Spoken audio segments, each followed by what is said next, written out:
Can you all hear me? Yeah, perfect. Thank you for coming and welcome to our event. Our guest this evening is WillNE, a YouTube creator from Whitley Bay with over 7 million subscribers across 2 channels. From World's Cringiest Kids Make Grime to filming in our own chamber for his video, I Tricked Ted into letting me give a talk, Will has had a long and successful career that continues to go from strength to strength. Without further ado, can we please give a warm welcome to WillNE.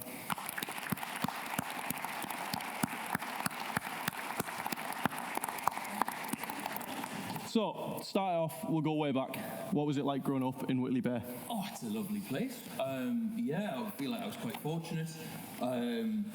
It's a lovely area. It's by the sea. It's a bit nippy at times. Yeah, lovely spot. Only positive words about it. Good to hear. You said before you were quite a nerdy kid in school, even wearing a trilby at one point. Oh. Yeah, wearing a trilby at school. How did you become confident enough to start a YouTube channel? I think the thing with YouTube is no one who does YouTube is cool. Like there's never the cool kids in the year are doing it.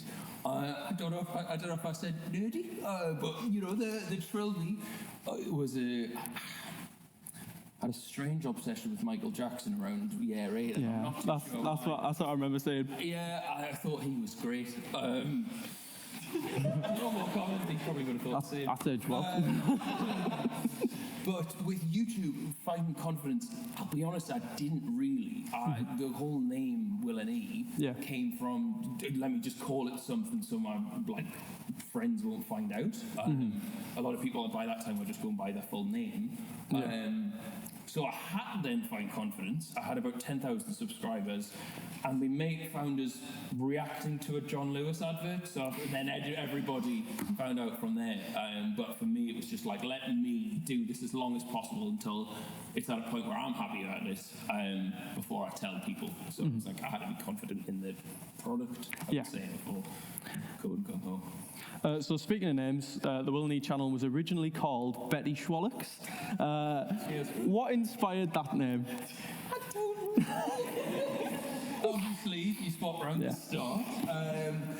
The thing is, as well, I started that channel for the first time and picked it up later, but I started it in 2012, 2013, so I can't be like, I was 11. I was 17, I was 16. So I have no idea what inspired it, but it really certainly shouldn't have. Fair enough. So, hardcore subscribers will know that you worked at Whitley Bay Dinosaur Adventure Golf. What was it like working there, and have you been back since? They don't like us, so I haven't been back. It was long and boring. I was just working in a shed for 9 hours a day with no mates. And then I slagged it off on a True Geordie podcast, and my old boss knew my dad, and he rang him up and was really angry. And now I live just down the street from him, so I haven't been back. And also, every time I go to the co-op, I keep my hood up, and he's a big, scary old man. I hope that I don't bump into him, so no, but definitely no chance I'm going back there. Speaking of the North, do you miss the North East, our homeland? Yeah, I do. I'll be honest, I don't know about yourself, but I don't go back up as much as I'd like to. Yeah. I miss the friendliness, I miss the openness, I miss the £2.80 pints in Weatherfield. Can never get enough of it. But it's funny, it's 2 completely different lives. You go up there, and suddenly you're like, I miss the busyness of it down here. But yeah, no, I do miss the Northeast. Yeah, I feel like you can get a perfect balance just about, if you find it, let me know. Yeah, I will, I'll still try. So you dropped out of Loughborough Uni after your first year of automotive engineering. Was that a difficult decision? Oh, no. No, I was not a fan of that place at all. And I think I realised quite quickly that degree wasn't for me, probably within about 3 months of being there. So the rest of that year was like, how do I create a viable career to try and get out? But that was not a difficult decision.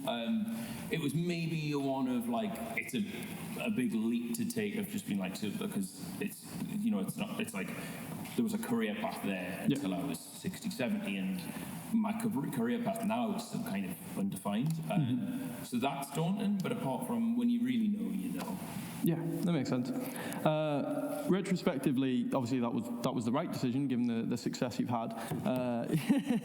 Is there any part of student life that you feel you missed out on? Oh yeah, I was like a little hermit. So I would work on uni, and then I'd stay in and just work on videos until the early hours. So I just missed out on going to a nice uni. Like, if I'd gone to a nice city or a nice the social aspect for sure. Yeah, but I needed to go to a NAF one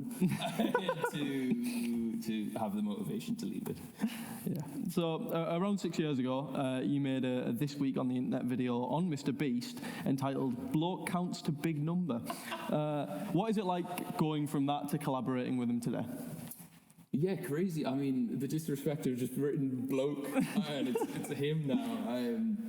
Yeah, he's an interesting fella. The first thing, when I met him for the first time, like 2018, first thing he did, he went, "Hi, Will," and then showed me, I don't know if you're familiar with YouTube real-time graphs, of just the graphs of how his video was performed. Lovely to meet you.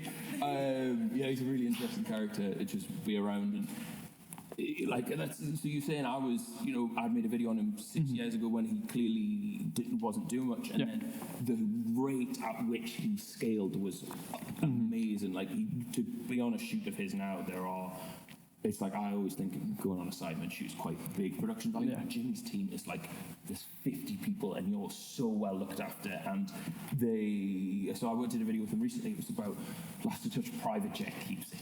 And they had like 3 or 4 different airports on standby, all cleared to be able to film on runways in like Geneva, in Guernsey, somewhere else as well. And they didn't end up using it, but it was all set and it was all ready to go. And it's just like, I've been growing my team recently just to do shoots like the one we did. Yeah. And I realised the amount of work that's come with that. The empire he's created is crazy. So to go from making a video on him to then, it's very humbling, because how much he achieved in that space of time makes you think, could have used my time a little bit better. Yeah. I mean, he was on, I think I saw the screenshot of the video, he was on 400k when you made the video on him. Right. So, thank you. So, a few years ago, you met up with Little T, who was an integral part. You know him. Who's an integral part of your successful World's Cringiest Kids Make Grime video. Is there anyone else you've made a video on that you'd like to meet up with now? Ooh, so that I'd like to? Absolutely not, no. I've said not horrendous things, but most of the videos weren't exactly complimentary. I'm going to stick with that one and say absolutely not. No, I don't want them to. If they come in this room now, I'm gone. Yeah. Is there anyone you still talk to today? I mean, the likes of Callum's Corner, Jill Hudson.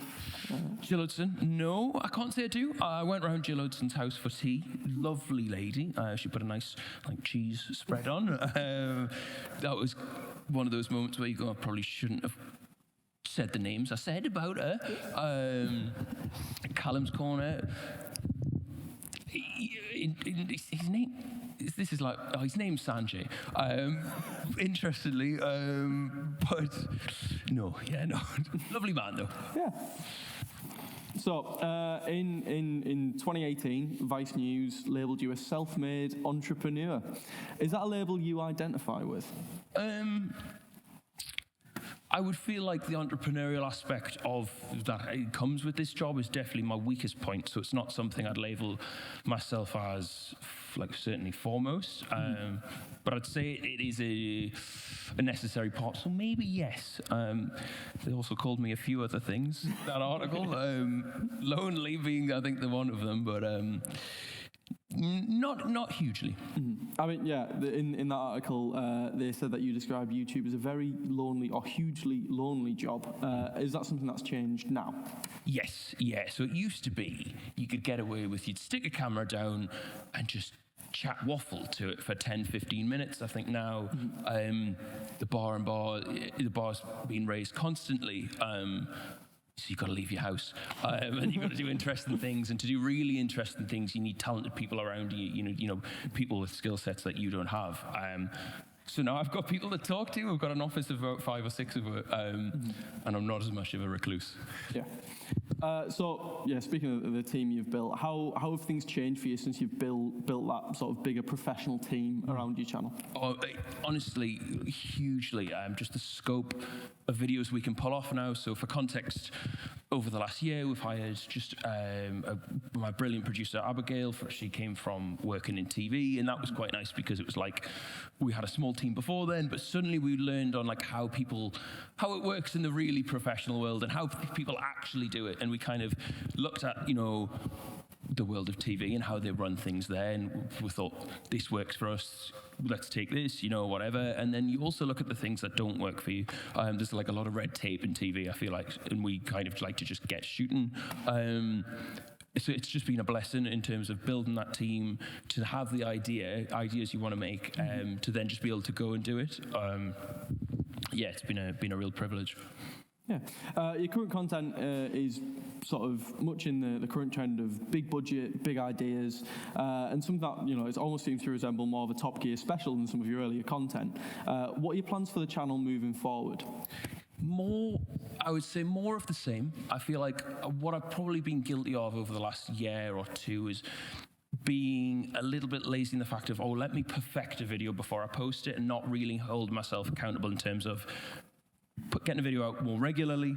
So this year I would like to just turn it down a little bit in terms of overproducing it, and just focus on showing up every month and making sure the output's there to match it. Mm-hmm. So I think now we'll take a quick break for some audience questions, if that's okay. So if we can start off with someone from Northern Sock. I know there's quite a few. Come on. So any questions from anyone at Northern Sock? Does anyone have anyone that's colored on? Don't let Wood down, Northern Sock. Don't let Wood down. You've already asked us about 15 today, so you must be out. Come on, I've got to have one question from some Northerners.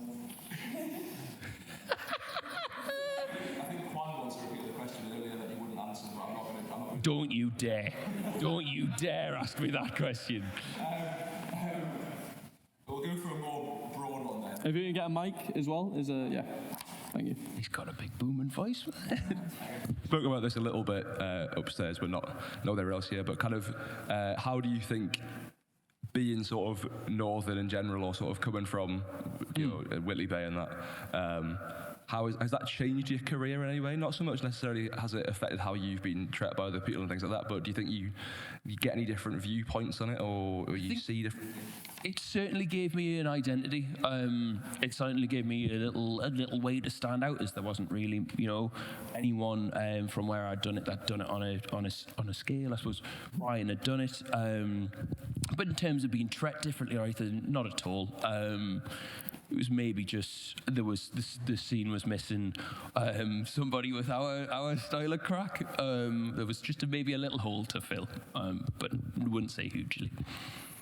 Thank you, and we'll open it up to the wider audience for a bit. The front row, Alessio. Hi, this is a bit of a funny one. I think I'm going to get more laughs for saying it. What's Belle Delphine like as a person?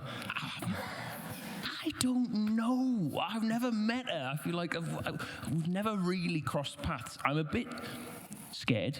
I think she's a brilliantly intelligent person. She's a phenomenal marketer in terms of she can just disappear for 9 months and then suddenly create a massive stir. And pull off these huge stunts that just felt like there was one time. So if you don't know does everyone know who Belle Delphine is? Yes. What a sad little room. So if you don't know, she bought us a car, but it was that was like 2019, a little bit before people were doing big stunts. And it's just like, she always seems to know how to get the attention on her. So I think she is way more intelligent than people give her credit for. And I haven't met her, and I'm a bit apprehensive to do so. I don't really know. She's the kind of one character I have no read on. All of you know her. That is horrendous. You're intelligent individuals. We'll go at the front here, if we can get a mic. Yeah, just...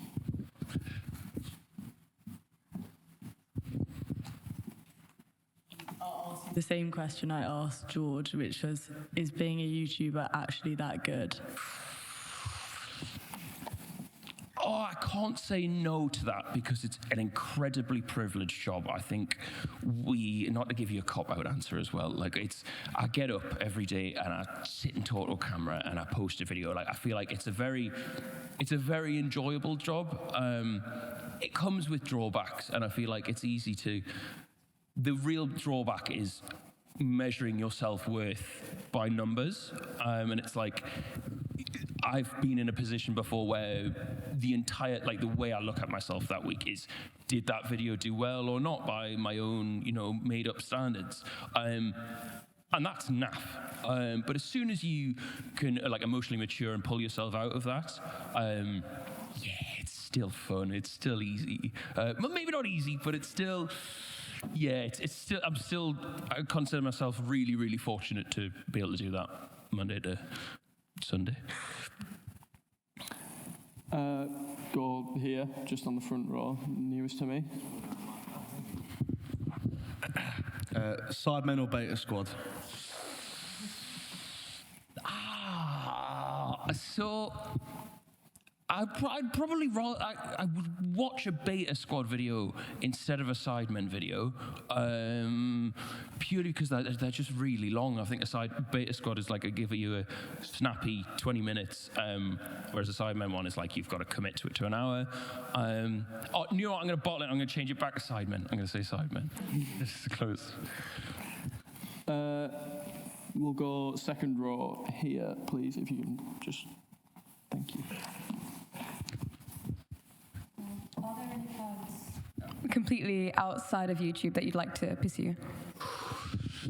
Yes, I feel like I need to build a long-standing business alongside YouTube that when the time comes to step away from this, that I need to step into afterwards.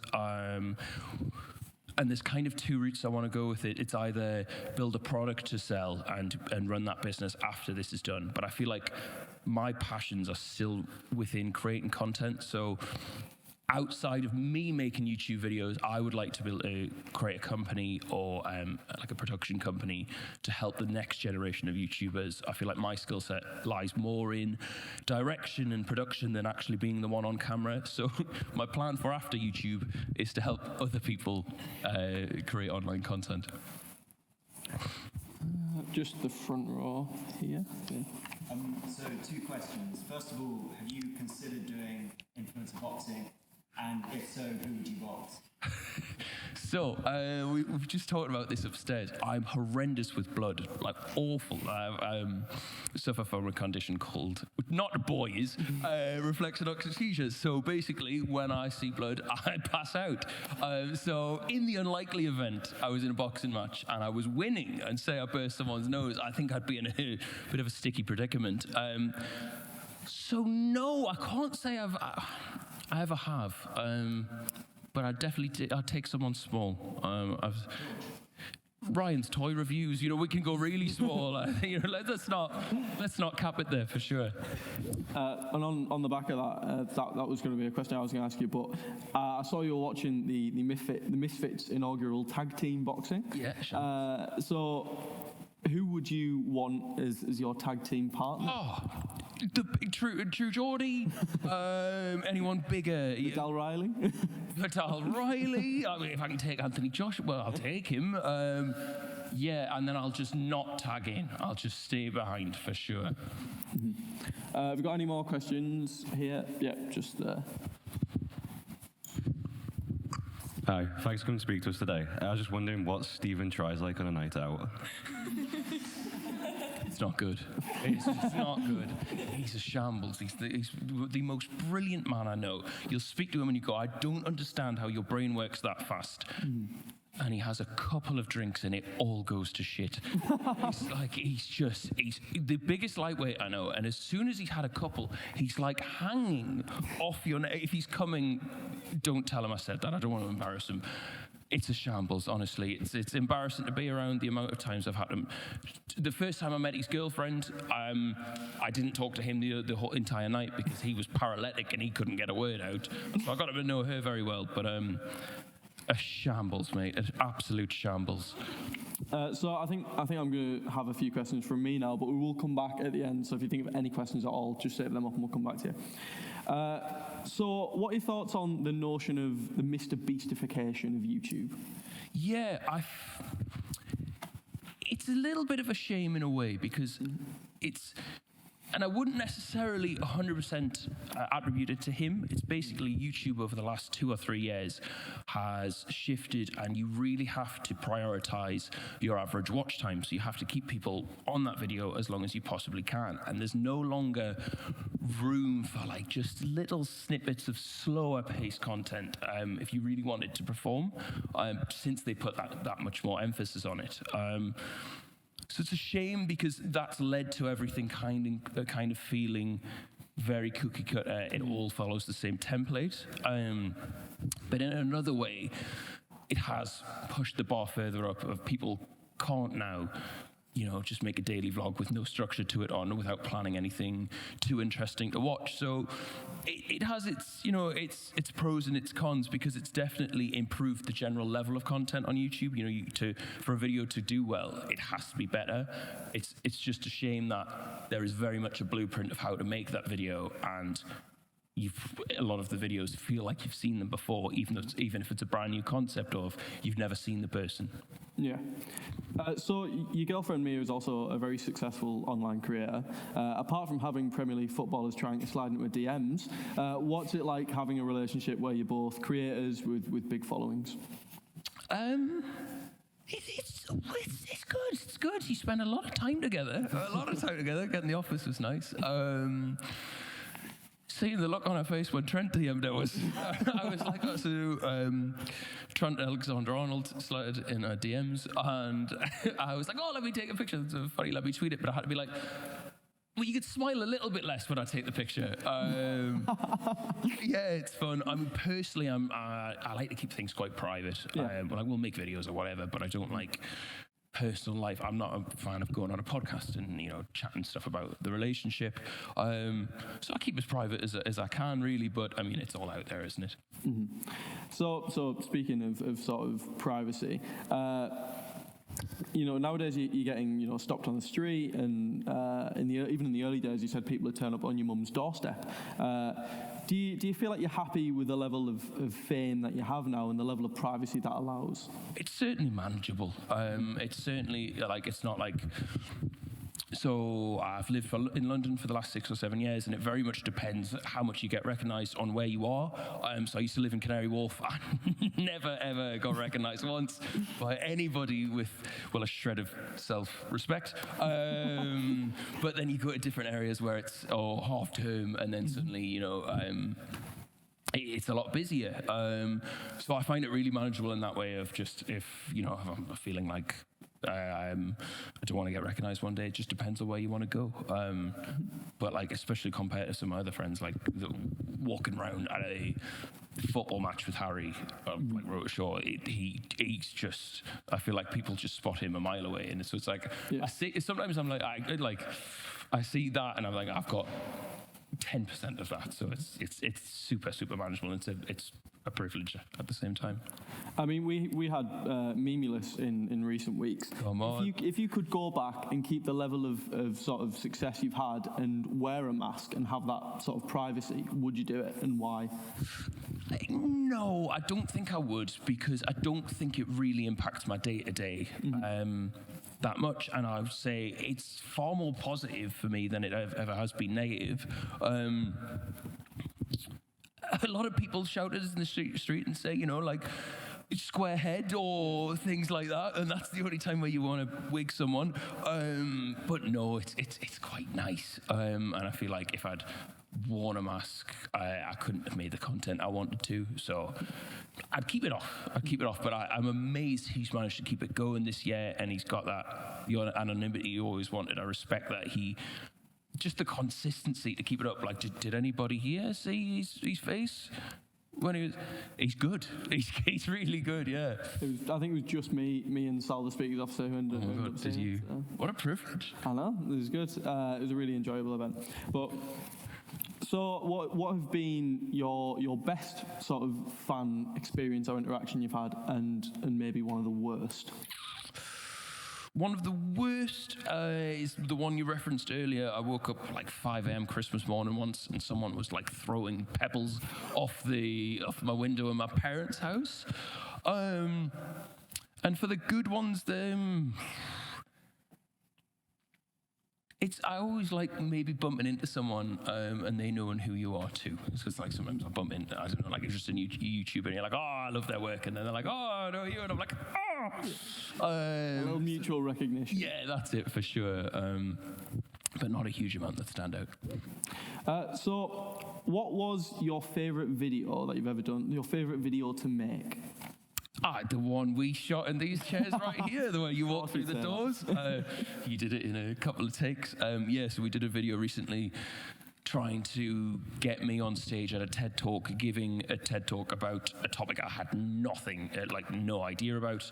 I did one on quantum physics, and that was like a 6-month process of like sending the application to them, putting on the event, and then after you've done all that, sending off and it going up. And that was just, when we pulled that off, that was a real like proud moment.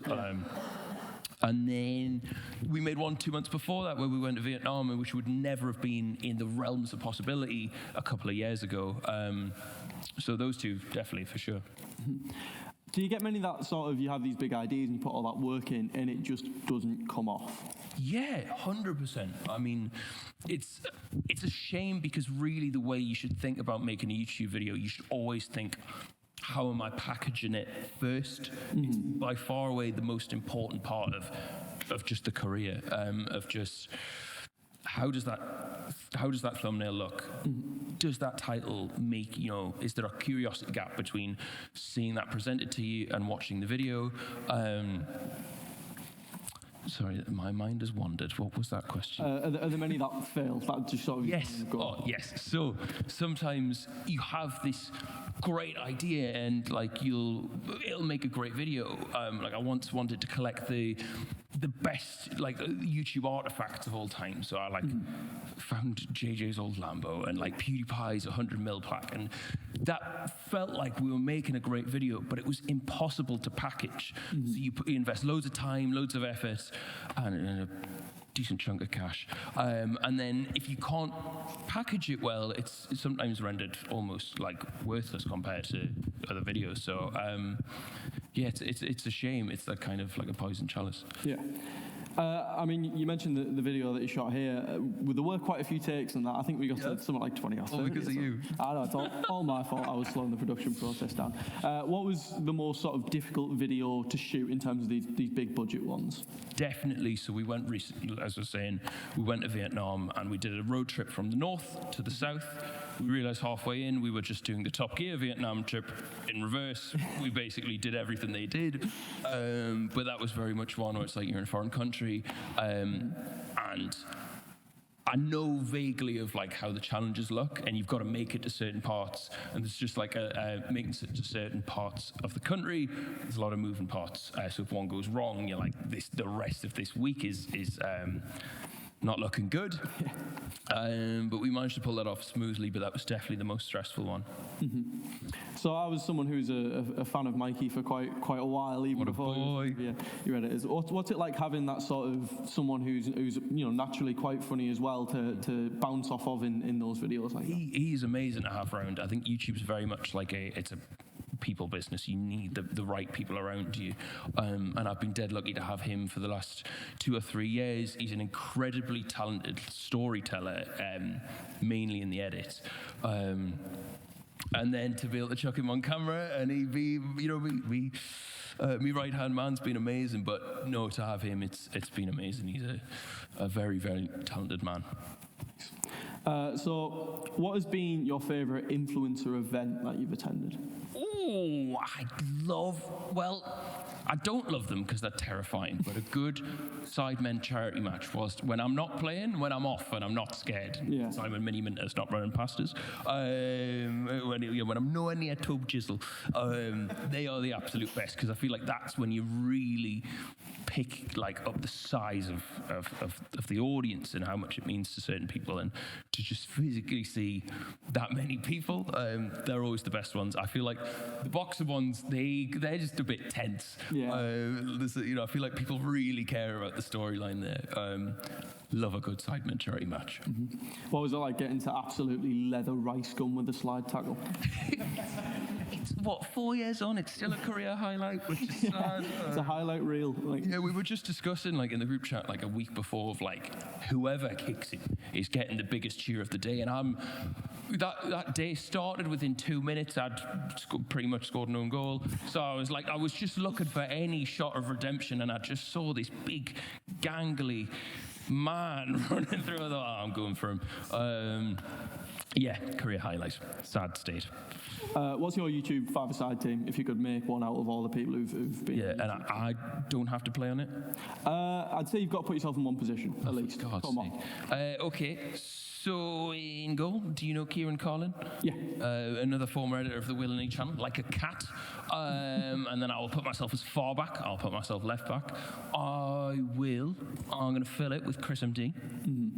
Nifty little fellow. I'm going to go for Simon Miniminter. Who's your last one? Oh, Theo Baker's dead lazy, but he's good. I will take Theo. Perfect. So, you spent quite a while doing videos with your friends in the E-Boys channel. Is there any parts about that you really miss? No.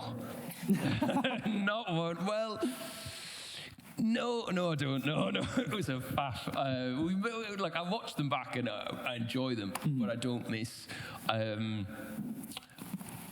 don't miss the content so much. I just feel like I always felt in the back of my mind we weren't trying as hard as we could have, or trying to take the next step and really make it as good as.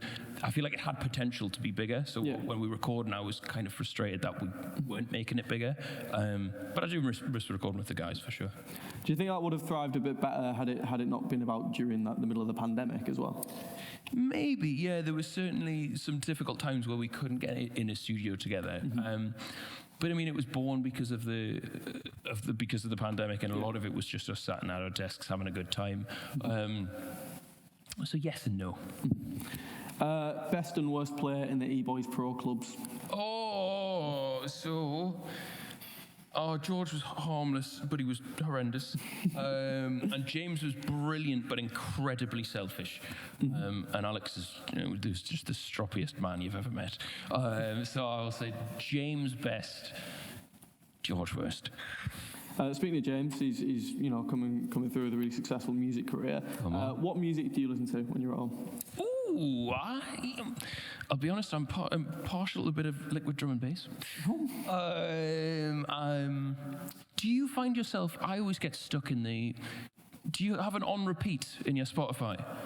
I've had the same 30 songs in that, and I just go back to that playlist. So yeah, I would say just chill hip-hop and liquid drum and bass. Good mix. If you could recommend one artist to us all here today, what would it be? James Marriott, what a boy. Listen to James Marriott's music. I'm sure you'll love that. What is your dream collaboration? Why as well? It makes no sense, right? And it wouldn't be a brilliant video, but I'd pick Lewis Hamilton because I've idolized him since I was about 9. So I could just be like, just sit down and interview him, or some sort of car-related challenge. It wouldn't sit on my channel well at all, but it's always want to be like, God, that would be cool. Would you ever consider going down the route of sort of looking at interviews with the channel, and Brian took podcasting really, he sort of set about taking that really, really seriously. Would you ever consider going down that route? I feel like maybe, because it's like, I feel like the older you get, the less you can act like I can't be 35, even acting the way I am now, or even younger. So I think it's one of those kind of more mature routes of like when you look at yourself and going, I'm 36 and I'm making YouTube videos. That would kind of be the more respectable YouTube videos to make. So I could do. It's not something I'm massively passionate about, but yes, I think I could do if it's a means to an end. Nice. Apart from Lewis Hamilton, who would be your sort of ideal guest to have on that podcast? On a podcast. podcast. Do they have to be YouTube related? No, just anyone. Could be a man, you know. I feel like Dave Grohl would have great stories. I feel like that's a man you could chat to for hours on end. Great. So, why was now the time to bring back This Week on the Internet or TWI? Why now? So this was purely, I want a grip on short-based content. I want short-form content. It's just over the last year or two, has just really got a grip on what people are consuming. And I feel like I make videos so sporadically. I make a video every 2 months. It's really hard to kind of have a presence there. So I thought if I bring back a weekly show, it's just something I can kind of constantly try on and be on someone's TikTok. Is that another thing you'd consider sort of making more of a long-term goal? I mean, we've got the likes of creators like Philip DeFranco, who's just sort of lives off of that sort of news coverage. And was that sort of something you'd consider for the future? I don't think I'd be fulfilled if I did it constantly. I feel like I'd want to maybe have a foot in more ambitious, like not ambitious projects, but I don't know, just trying to pull off something different than making the same show every week. But it's definitely something I'd like to get going for a long while. Okay. If you could do any other job, say YouTube didn't exist, and you could walk into any job on this planet, what would it be? Oh, I'd like to cut grass. I'd like to cut grass for the council on one of the big. What are you laughing for? You know those big. Sometimes you drive along and they're on the big sit-on mowers. That seems like a peaceful life. That seems like a nice life. I would be a council grass cutter, please. I was thinking you were going to say like Newcastle doing little patterns in the grass and stuff like that. Yeah, but it's a lot of pressure. That let me just do the sides of the motorway, or it'd be nice. And what sort of one of the questions we always finish on as interviewers here, inspired by our president Chris George, is if you could recommend one book or film to everyone here today, what would it be?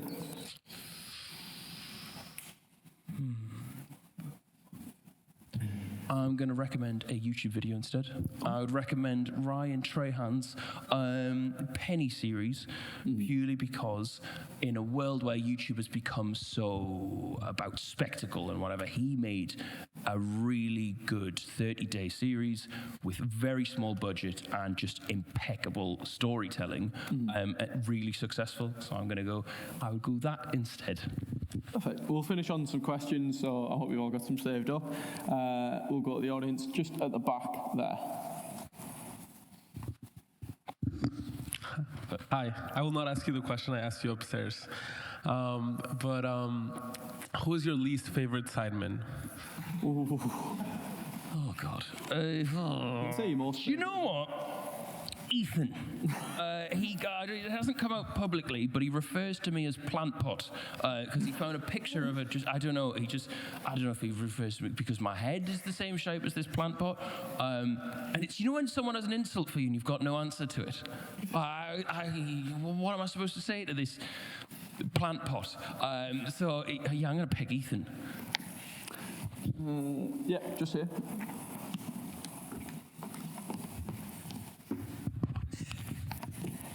You could have got that yourself. You talked about the nature of videos changing over time, so I was just wondering if you feel like you've kind of always had the confidence in you to do something like the TED Talk video, or if that's like something that's come with that. Do you know what? I definitely haven't. I would say even 18 months ago, I would have struggled with it. I've been really anxious about just trying to put myself out there.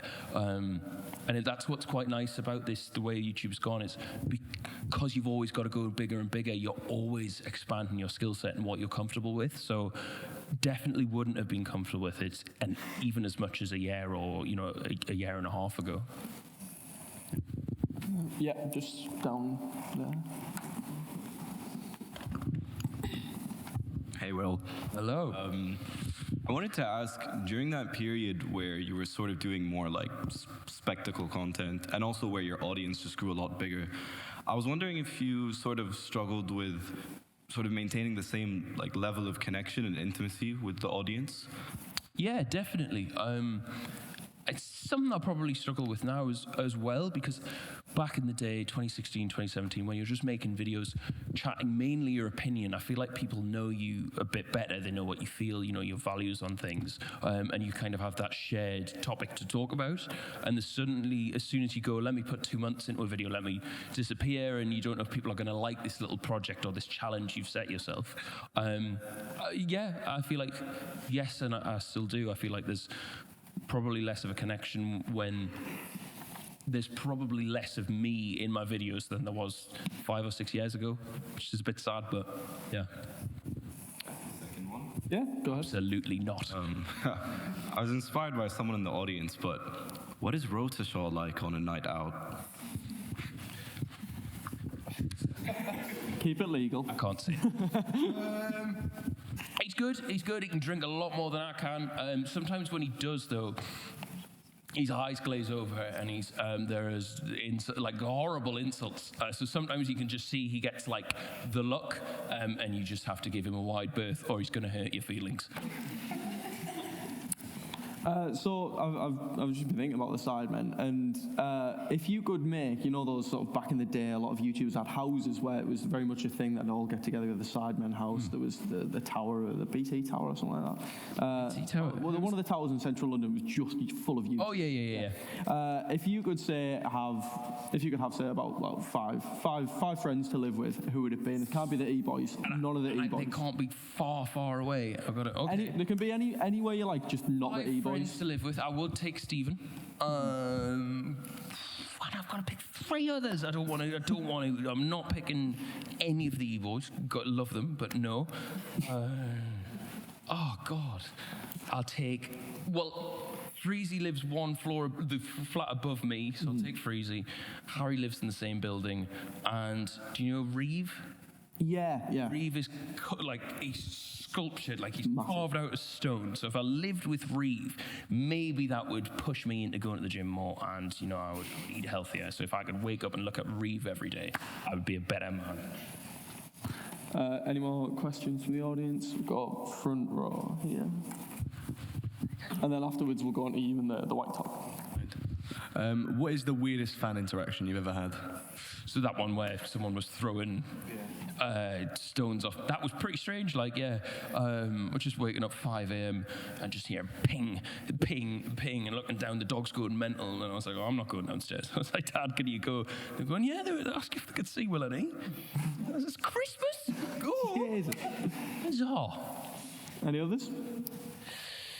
The ones in the toilet is always strange when you're having a wee and someone's like hanging off your shoulder. And I'm going, oh God, don't look down, please.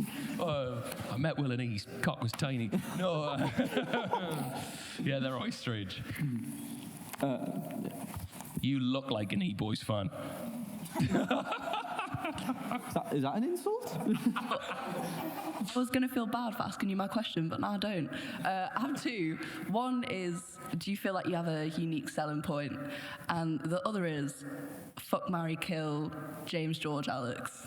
Jesus Christ. So your USP and fuck, marry, kill James. Oh, well, I can't answer it. It can't be a serious answer for USP now, because then... I feel like our selling point is we focus intently on every second of the video to put the most value into it. Moving on from the boring question. So, fuck, marry, kill. People don't do that. They don't take it that seriously. I just think we really obsess over it. I think more to a level that I've seen anyone else do it. So I'm killing Alex.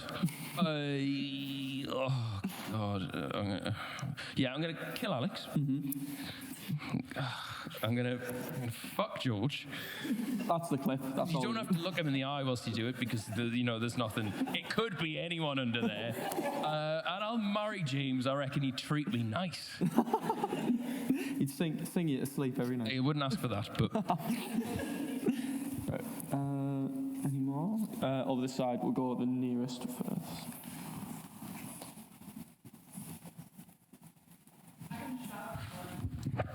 No, sorry, the mic will get here.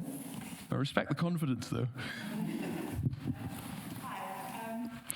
So you recently made a few videos where you kind of, with Mikey, where you deconstructed your videos of the year. You went really behind the scenes and were quite honest about the financial side and kind of the practical elements of it. Was there something that kind of made you pull back the curtain? Because it's something that a lot of YouTubers won't discuss. Yeah, I think because last year we made a thing of like, let's make the videos we're absolutely the most proud of, and that took quite a bit of sacrifice. And financially, we really we didn't make anything last year. We purely just wanted to make the videos. And I think sometimes people look at free content, and sometimes I get annoyed about it. Like you get a comment saying, like, it's just a video. You didn't have to pay to watch it. And it'll be, a very negative about one small thing. And I just kind of wanted to show.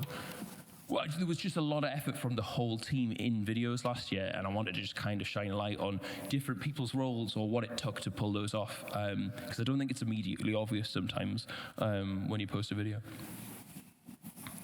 We'll stick on that row because you can pass the mic along. So the next person on that row, I think.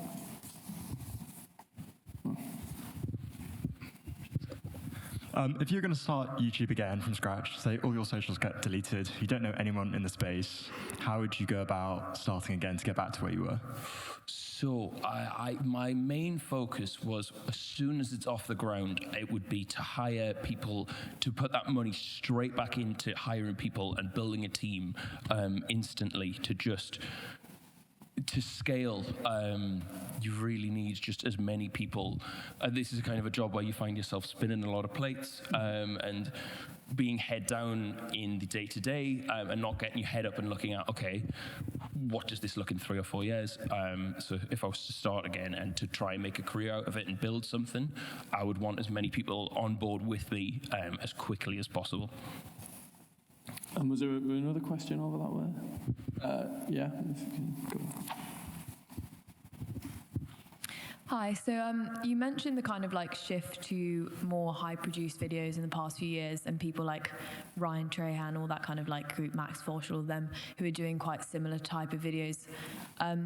To what extent, because a lot of them are your friends as well, I suppose, but like, are you inspired by them? I'm sure you are, but are you also finding it harder and harder to like keep up, and it's quite a lot of pressure if you see someone else like do something really cool and then having to keep up with that kind of rat race? It's nice. So I work a lot with Max. Do you know Zach Alsop as well?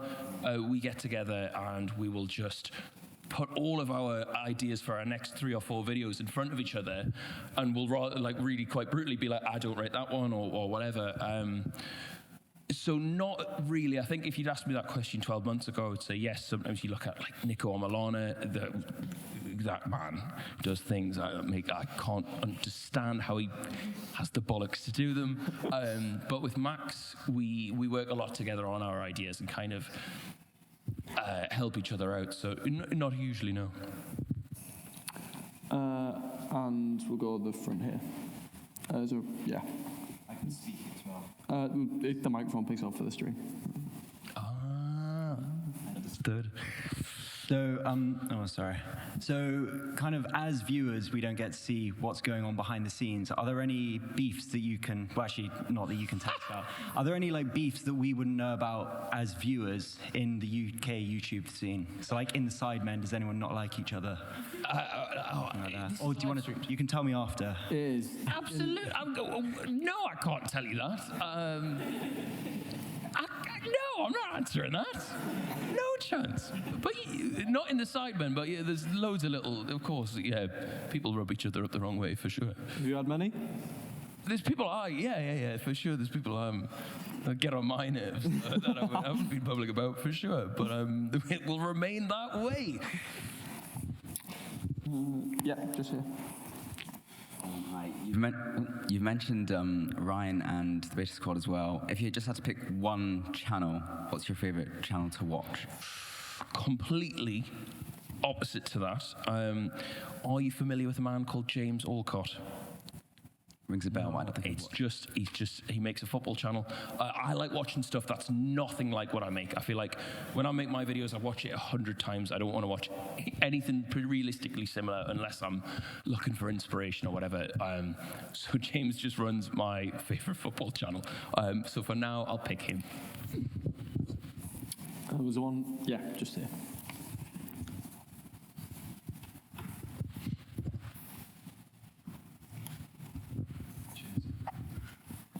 There's a few of us here from Whitley Bay High School, or who used to go to Whitley Bay High School. How many? You say a few? 3?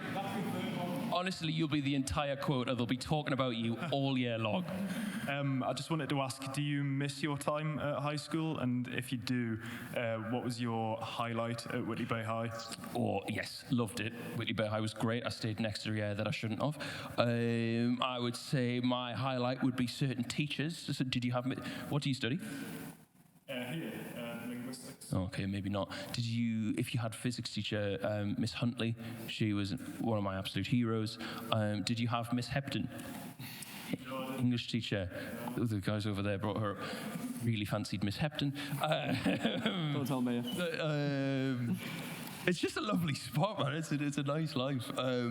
But yeah, some fantastic teachers. I'd say Miss Huntley's would be my highlight. Good enough. Yeah, we'll go back to the front row again.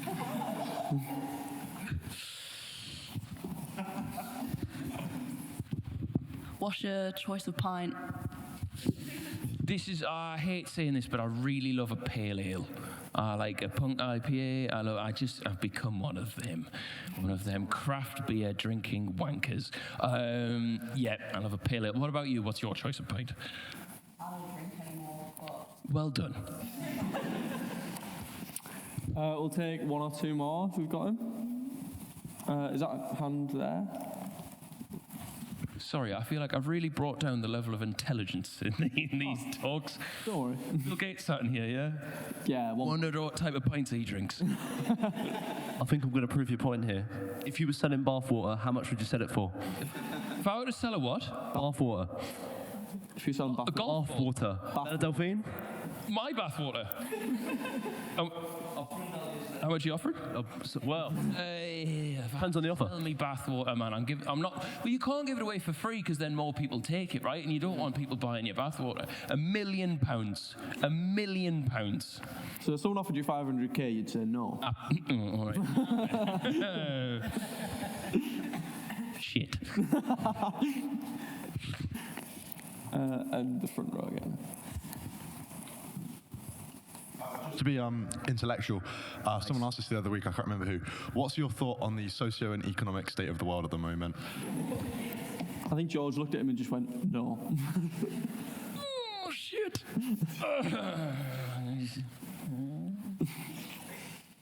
Fuck. Is it not looking great? Not looking good. Is it looking good? It's not looking so good. Not looking good. Not looking that good. Bit worrying, yeah, bit worried. You just worry that in your eyes. Anyone here study anything to do with that, or politics? Yeah. Yeah. Fancy telling me, or out of 10? Out of 10, how do you rate it? -1. -1. That's not very good. Could be -6 though. Any more? Yeah, we'll take last one, front row, from the man in the Newcastle t-shirts. I feel like I've had my fair share of questions like you.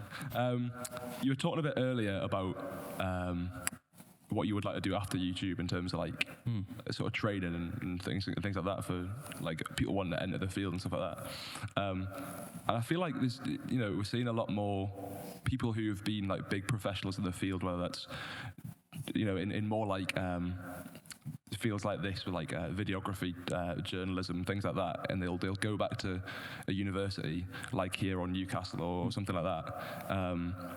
Would you ever consider doing something like that and becoming like a sort of not necessarily an academic, but sort of like a trainee or like a guest lecturer or even that'd be amazing, yeah, 100%. That would be if there's ever a spot to lecture on online content or whatever, yeah, that's just what I'm passionate about. This is just what gets us going. Yeah, would love to. Do a real TED Talk at some point. Yeah, maybe. I don't think that invitation's coming.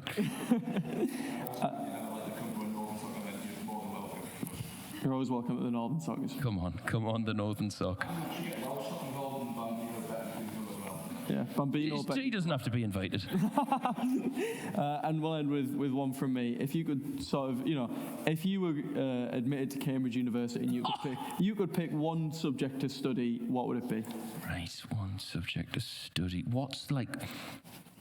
What's the one when someone says it and you're like, oh, you're really smart? Like, what is there a kind of unmentioned, like, these are the smartest of the smart? I think medicine's incredibly competitive. Yeah. Yeah, medicine's... That's... You're definitely an engineer, like, not engineering, because I'm rubbish. I wouldn't be... I'll take medicine. Medicine at Cambridge. Yeah, very competitive. And then what college should I be in? Queen's, of course. Yeah, Queen's College. Queen's College, all day. What's the most prestigious one to be in? Queen's. Yeah.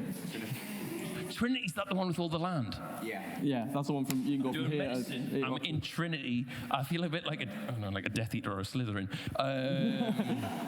Yeah. Would you get involved with the Cambridge Union? Yeah. Oh, I love the Cambridge Union. Everyone behind the scenes is brilliant. Love them to bits. Well, on that note, thanks for coming. It's been lovely having you. Thank you very much.